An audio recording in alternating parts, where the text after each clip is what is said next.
ঘোষণা দিচ্ছি, আওয়ামী লীগ সরকারকে বলবো, শেখ হাসিনা সরকারকে বলবো, তুমি পাশে রাখলে ভালো হইতো না ভাই।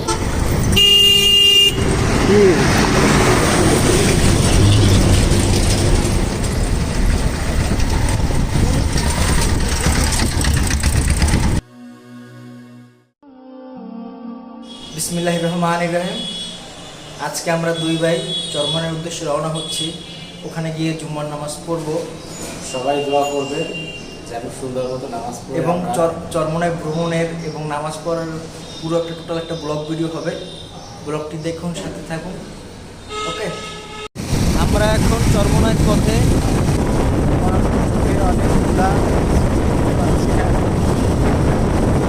আমরা যাত্রাপথে বিরতি নিলাম, কারণ ভাইয়া একটু হালকা হবে।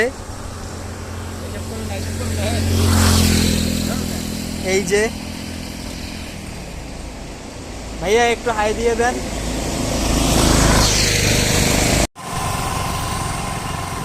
আমরা এখন যাত্রাপথে একটু বিরতি নিলাম ফাহিম ভাইয়ের জন্য। সে একটু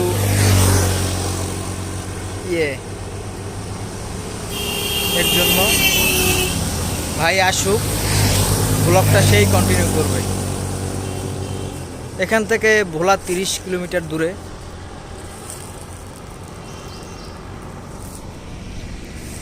এই যে আমার পিছনে বোর্ড, ভোলা কত কিলোমিটার।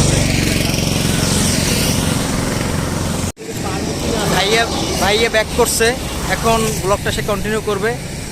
চলো লেটস গো আবার। ওকে, আমরা এখন ধপাস করে উঠে পড়লাম বাইকে, আবার যাত্রা শুরু।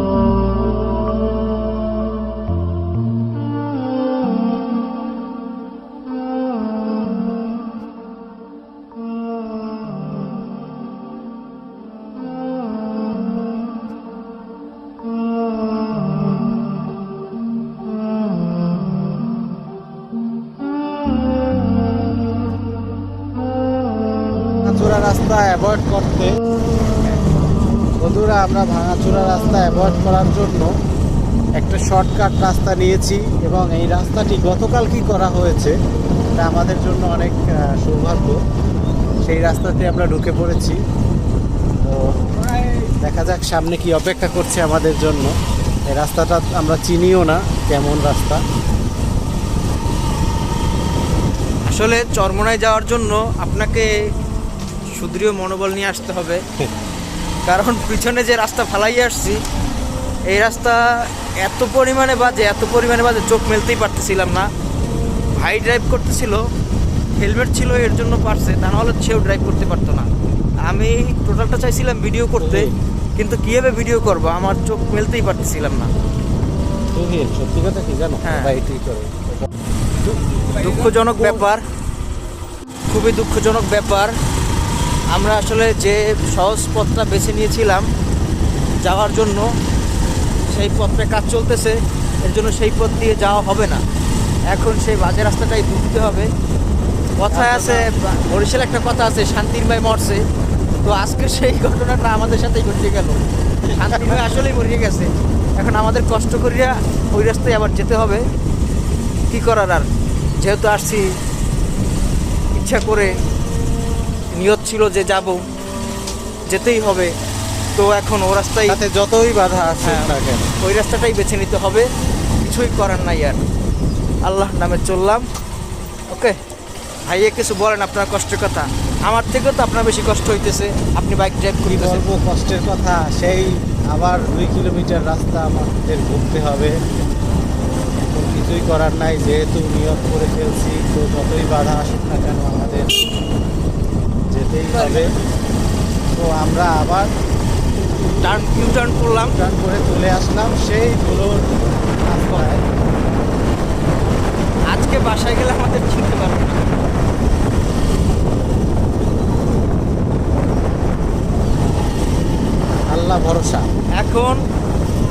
ঘুরে নিব ধুলোর রাস্তাটা ধুলোর রাস্তাটা দেখানোর জন্য। আমি তো চোখ তুলতে পারতেছি না।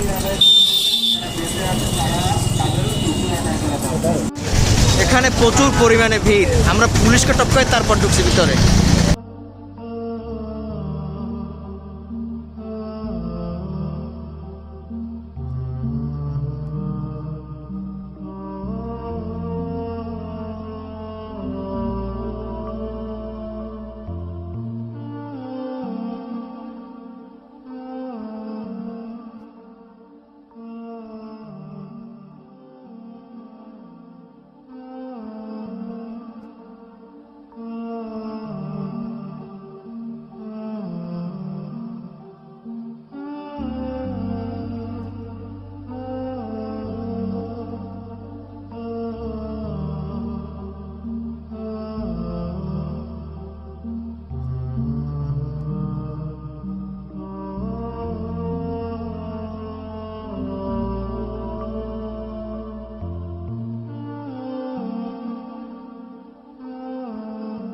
ঝামেলা পুহাইয়া গড়ি কইরা হুজুরবাড়ির পথে বিশ্বেশ্বর হাটের দিকে আমরা যাচ্ছি। হয়তো আর বেশি সময় লাগবে না হুজুরবাড়ি পৌঁছাইতে।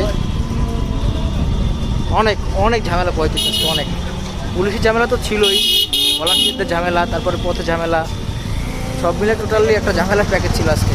হেলমেটটা দেখছেন, হেলমেটটা কী হয়েছে ময়লায়, এই যে হেলমেটটার ভিতরে প্রচুর পরিমাণে ময়লা। আর আমি তো ফোন থেকে ভিডিও করতেছি, ফোনে এত ময়লা ছিল না, ফোন নিয়ে গোসল করাইতে হবে। শর্টকাটে যাওয়া যায়।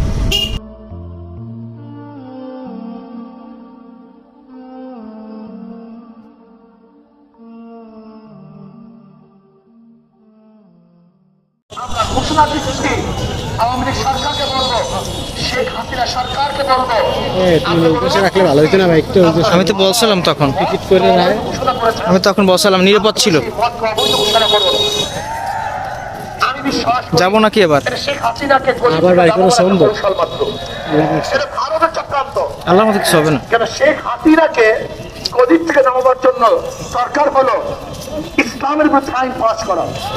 কারণ শেখ হাসিনা যতক্ষণ পর্যন্ত ইসলামের বিরুদ্ধে আইন পাস না করবে ততক্ষণ পর্যন্ত সাময়িকভাবে দেখা যায় তাকে গদির থেকে নামানো সম্ভব নয়।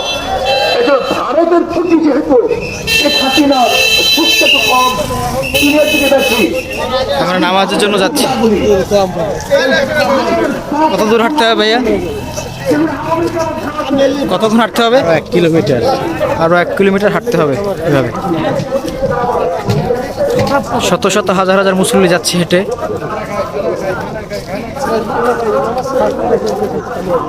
আমরাও সেই কাফেলায় শরিক হয়েছি।